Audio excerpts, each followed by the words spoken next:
메시의 분노, 그 근원적 공포, 패배보다 뼈아픈 무의식적 배신.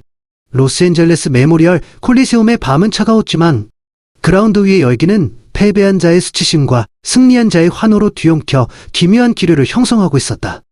LAFC가 인터 마이애미를 3대 0으로 안파하며 경기 종료 휘슬이 울린 순간 전 세계 축구 팬들의 시선은 스코어보드가 아닌 단 한 사람, 리오넬 메시의 얼굴에 고정되었다.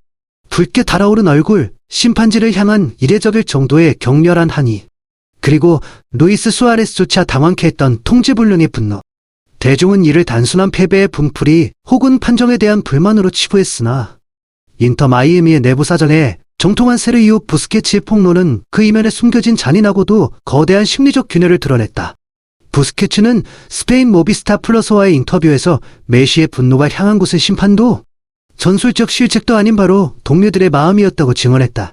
메시가 목격한 것은 단순한 수비, 라인의 붕괴가 아니었다. 그것은 자신의 전우들이 경기 시작 전부터 상대팀의 에이스인 손흥민에게 심리적으로 완전히 잠식당해버린 이른바 무의식적 배신의 현장이었다. 2025년 은퇴를 선언하고 지도자의 길을 준비 중인 부스케츠의 냉철한 시각에 따르면 인터 마이애미의 젊은 선수들은 손흥민이라는 거대한 브랜드와 아이콘 앞에 스스로 무정해제된 상태였다. 메시는 커리어 내내 수많은 패배를 겪었습니다. 그는 0대3이라는 스코어에 평정심을 잃을 만큼 가벼운 선수가 아닙니다. 부스케츠의 말은 날카로웠다. 그가 진정으로 분노한 이유는 리더로서의 직감 때문이었습니다. 터널을 빠져나와 손흥민과 마주하는 순간 마이애미 선수들의 눈빛에서 투쟁심이 아닌 경외심을 읽어버린 것이죠.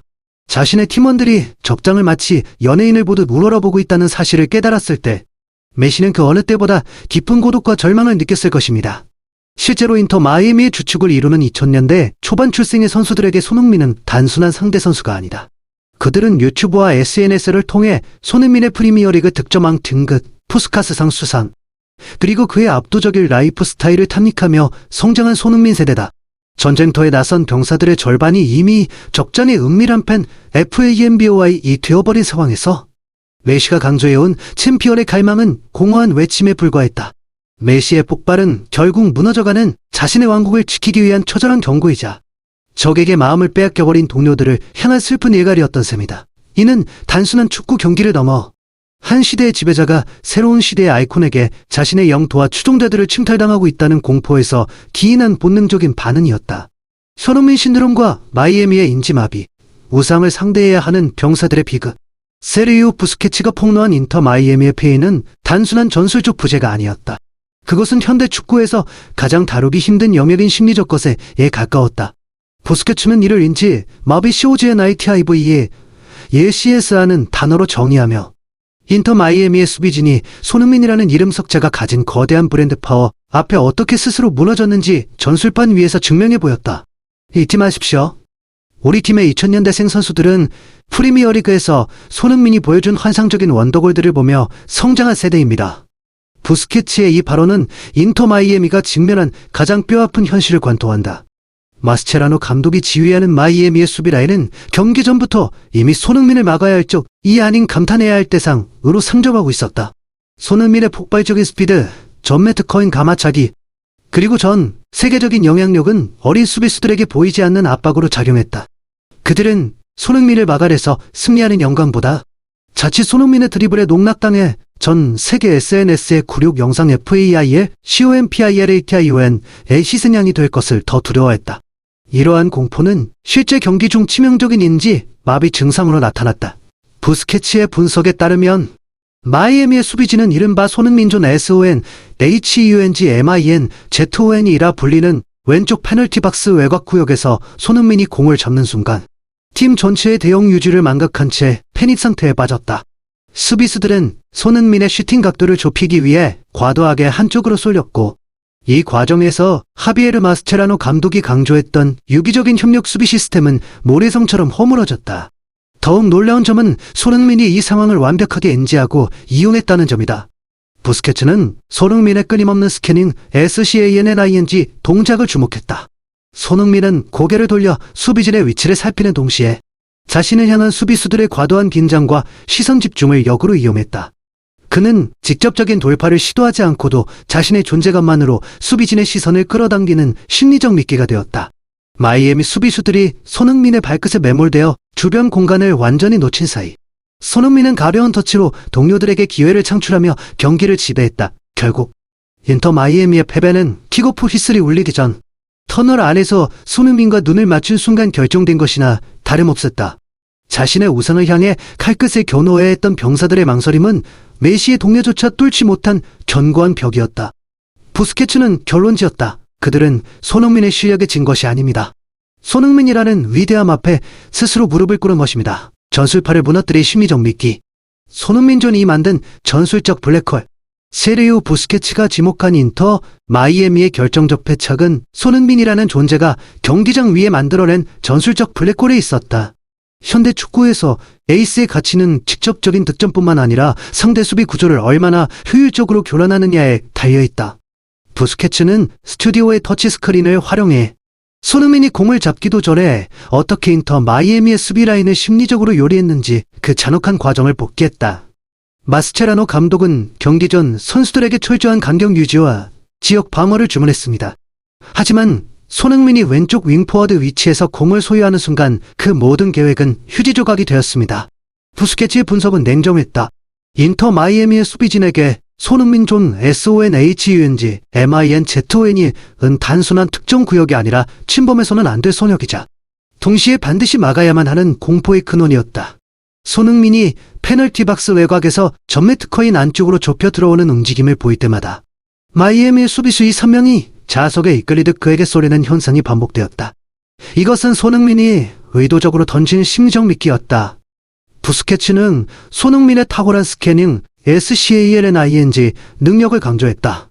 손흥민은 단순히 공을 소유하는 것에 그치지 않고 1, 2초 간격으로 고개를 돌려 상대 수비진의 시선과 무게 중심이 어디로 쏠리는지 끊임없이 확인했다. 수비수들이 자신에게 지나치게 집중하여 배후 공간을 노출하는 찰나를 포착한 것이다. 손흥민은 무리하게 드리블 돌파를 시도하여 체력을 소모하는 대신 자신의 명성 자체가 주는 압박감을 활용해 수비진의 인지체계를 마비시켰다. 그는 굳이 화려한 기술을 부릴 필요도 없었습니다.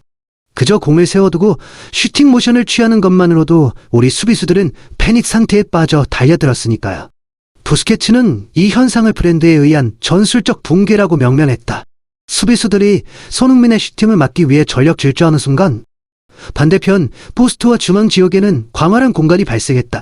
손흥민은 이 공간을 놓치지 않고 동료들에게 자로 잰 듯한 패스를 찔러 넣었다. 3대 0이라는 스코어 중 상당 부분은 손흥민의 직접적인 타격보다 그가 만들어낸 공간을 동료들이 유령처럼 침투해 마무리한 결과였다. 결국 마스체라노 감독의 저술파는 손흥민이라는 변수를 감당하지 못하고 산산조각 났다. 수비수들은 감독의 지시보다 본능적인 공포에 지배당했고 이는 곧 팀 전체의 조직력 와해로 이어졌다. 메시가 경기 내내 수비진을 향해 고함을 지르며 위치 선정을 재촉했던 이유도 바로 이것이었다. 팀의 전체적인 밸런스가 한 명의 슈퍼스타가 뿜어내는 오라 AURA에 의해 암식당하는 것을 목격했기 때문이다. 손흥민은 발끝이 아닌 존재감만으로 인터 마이애미라는 거함을 침몰시킨 진정한 마에스트로였다. 터널 아래 진실, 친절이라는 가장 무서운 무기와 굴복의 증거. 리오넬 메시를 가장 절망하게 만들고 폭발하게 했던 결정적인 장면은 90분의 경기 시간이 흐른 뒤 화려한 조명이 꺼진 경기장 터널의 어둠 속에서 벌어졌습니다. 세르히오 부스케츠는 패배한 자의 마음가짐에 있어 지극히 인간적이면서도 소름 끼치도록 잔혹한 비하인드 스토리를 공개했습니다. 그 중심에는 인터 마이애미의 핵심 수비수이자 팀의 보류해야 했던 막시밀리아노 팔콘이 있었습니다. 레오 메시를 가장 답답하게 만든 것은 전광판의 0대3이라는 숫자가 아니었습니다. 바로 터널 안에서 벌어진 항복선언 때문이었죠. 부스케츠는 당시의 상황을 회상하며 목소리를 낮췄습니다. 90분 내내 손흥민에게 유린당하며 누구보다 분통을 터뜨려야 했을 팔콘이 경기가 끝나자마자 유니폼을 교환하기 위해 남몰래 손흥민을 찾아간 것입니다. 하지만 부스케츠가 강조한 진짜 무서운 점은 팔콘의 행동이 아니라 손흥민이 보여준 치밀한 준비성이었습니다. 팔콘의 증언에 따르면 그가 머뭇거리며 다가갔을 때 손흥민은 마치 모든 것을 예견했다는 듯 그를 기다리고 있었습니다. 손흥민은 다른 슈퍼스타들이 유니폼 교환을 요청하며 몰려드는 것을 방지하기 위해 이미 경기용 유니폼 위에 트랙 재킷을 덧입어 유니폼을 꽁꽁 숨기고 있었습니다. 오직 팔콘, 아직은 세계 무대에서 이름 없는 이 수비수에게 자신의 유니폼을 직접 건네주기 위해서 말입니다. 손흥민은 팔콘의 수비력을 진심으로 칭찬하며 따뜻한 포옹을 건넸고, 이 짧은 순간 팔콘의 마음속에 남아있던 일말의 복수심은 눈 녹듯 사라졌습니다. 부스케츠는 이 치명적인 친절함, 이 나은 비극을 전술가적 시각으로 분석했습니다. 메시의 입장이 되어보십시오. 상대가 피치 위에서 당신의 팀을 무자비하게 짓밟아 놓은 뒤 경기 후에는 당신의 부하들을 이토록 위대할 만큼 친절하고 겸손하게 대한다면 도대체 어디서 복수심을 끌어올릴 수 있겠습니까?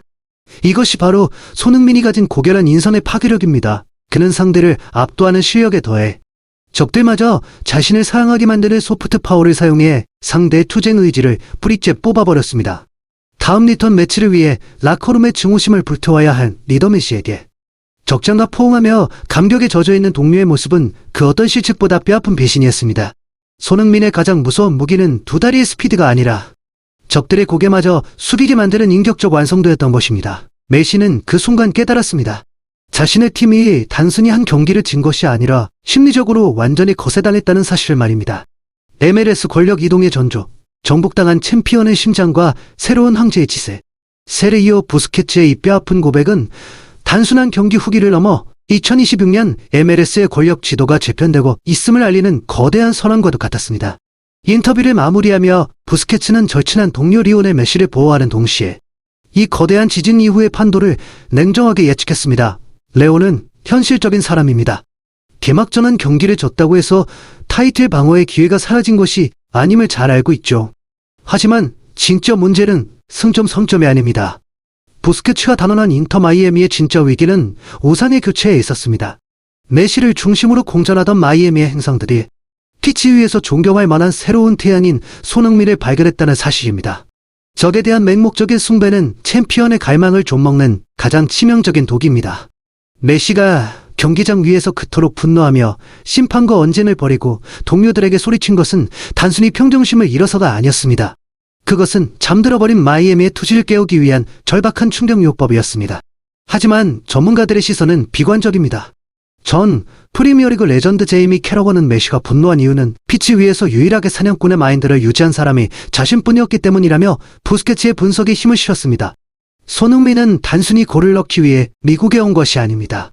그는 압도적인 시력과 고결한 인성을 결합하여 리그 전체의 심리적 지배권을 장악하고 있습니다. 손흥민이 터널에서 보여준 친절함은 적의 복수심마저 꺾어버리는 고도의 심리적 통치술이었습니다. 결국 0대3의 패배 후 메시가 보여준 눈물 섞인 분노는 자신의 왕국의 안으로부터 서서히 침식당하고 있다는 것을 직감한 군주의 마지막 비명이었습니다. 손흥민은 폭력이나 오만함 없이 오직 클래스와 폭력만으로 인터 마이애미라는 디펜딩 챔피언의 자존심을 짓밟았습니다. 이제 공은 하비에르 마스체라노 감독에게 넘어갔습니다.